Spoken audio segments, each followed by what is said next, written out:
안녕하세요. 시사클릭의 한지입니다. 2018년 1월 28일 청와대 국민청원 게시판에는 이러한 글이 하나 올라옵니다. 군사독재 시절에 자행된 간첩고문 조작 사건들의 가해자들을 처벌해달라. 이 같은 청원 글이 올라온 이유는 뭘까요? 바로 같은 해 1월 27일 SBS에서 방송한 그것이 알고 싶다에서 박정희와 전두환 시절의 고문 피해자들에 대한 내용을 다뤘는데, 독재 시절에 자행되었던 민주주의에 대한 탄압, 쉽게 말해서 국가기관에서 운동권에 있는 분들을 붙잡아다가 친일 경찰들 뺨치게 잔혹한 고문을 가했던 것, 이러한 잔혹한 고문 가해자들이 현재도 여전히 잘 살아가고 있다. 그리고 그 어떠한 처벌과 그 어떠한 반성도 없이 난 모루를 일관하고 있다. 이런 것이 국민적 분노를 불러일으키며 국민청원에까지 오르기에 이릅니다. 하지만 이에 관련 있는 전현직 정치인들은 계속해서 부인하거나 또는 적반하장으로 그것이 알고 싶다를 비난하는 황당한 모습을 보였습니다. 당시 SBS가 중앙정보부나 안기부 그리고 보안사 수사관들의 불법적인 행태들을 용인하고 이것을 방관했던 배후에는 김기춘이나 양승태 등 여러 인물들을 지목했지만, 그 중에 최근 또다시 논란이 되고 있는 버럭상규, 여상규 의원이 속해 있습니다. 억울한 누명을 쓰고 이중간첩으로 무기징역을 선고받은 석다륜 씨. 이러한 선고에는 당시 1심 판사였던 여상규 의원의 판결이 있었습니다. 이러한 사건에 대해서 여상규 의원은 이런 말을 합니다. 5심 사건에 대해서 재판을 한두 번 하는 것도 아니고 매주 한 10건 정도 하니까 1년 이상 된 거?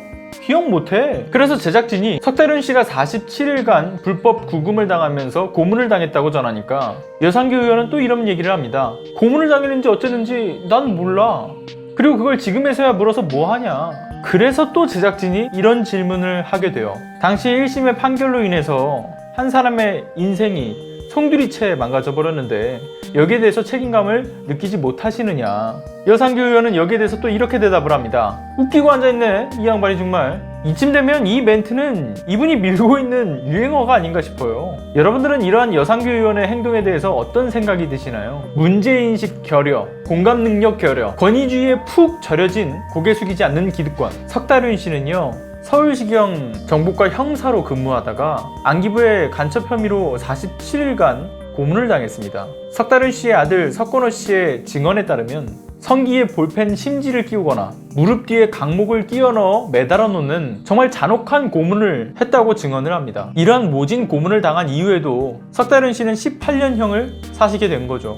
그러나 이러한 오심에 대해서 단 한마디의 사과도 없는 인물이 바로 여상규라는 인물입니다. 양승태 사법부의 재판 거래에 대해서 민감하게 반응하면서 숨기기에만 급급하고 석다륜 씨에게 무기징역을 판결해 사법적 살인을 자행했던 적폐 판사라고 평가받는 인물.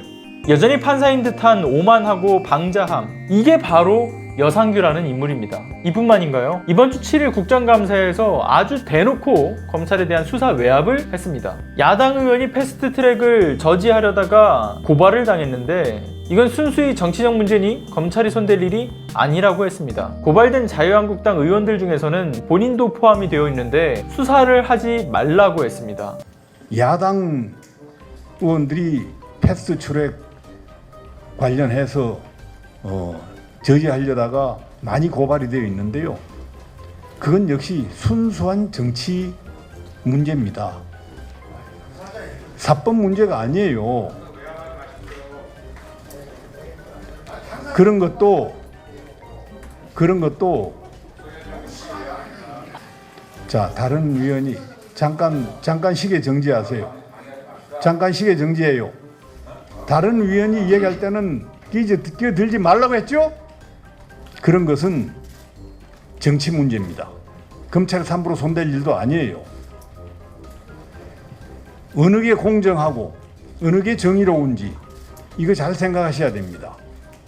철저하게 수사할 것은 수사를 하고, 그리고 수사하지 말아야 될 것은 수사하지 말고, 이러는 것이 진정한 용기 있는 검찰입니다.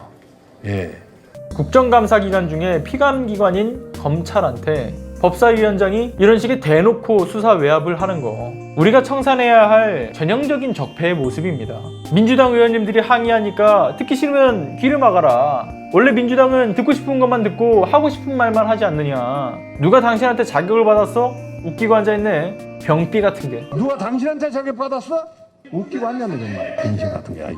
저는 경악을 금치 못했어요. 국민들이 다 지켜보고 있는 이 국정감사장에서 영상으로 송출된다는 걸 뻔히 알면서도 쌍욕을 한다는 게 국민을 얼마나 하찮게 보고 있는 건가요? 그리고 얼마나 국민을 우롱하는 짓인가요, 이게? 그리고 듣기 싫으면 귀를 막고 듣고 싶은 것만 듣고 하고 싶은 말만 하는 거 본인과 자유한국당에서 주로 하시는 거죠. 민주당 의원님들에게 자격을 받지 않았지만 그와 동시에 국민들인 우리들에게도 자격을 받지 않았습니다. 도대체 자격도 없는 분이 왜 그 자리에 계속 계시는 걸까요? 그리고 사과할 거면 제대로 하셔야 되는데 뒤늦게 그 발언에 대해서 영상이 올라가고 있다고 하니까 흥분한 건 사실입니다. 근데 나는 정확히 어떤 표현을 했는지 기억이 나질 않아요. 이러고 있습니다. 그리고 속기록을 삭제해달래요. 흥분해서 지금 그런 정확한 표현이나 말이 기억이 나지 않는데 상대방의 이 얘기에 극도로 귀에 거슬려서 제가 그런 말을 했을 수도 있다고 생각합니다. 아니 불과 얼마나 지났다고 본인이 한 말을 기억하지 못한다고 합니다. 게다가 감정 조절도 안 되고 국민을 이렇게 하찮게 보는데 법사위원장을 이러한 인물이 지금 맡고 있는 그런 상황인 거죠. 여러분들 국민을 대놓고 조롱하고 있는 잊지 말아야 할 적폐 대상 여상규라는 인물도 꼭 기억하시길 부탁드립니다.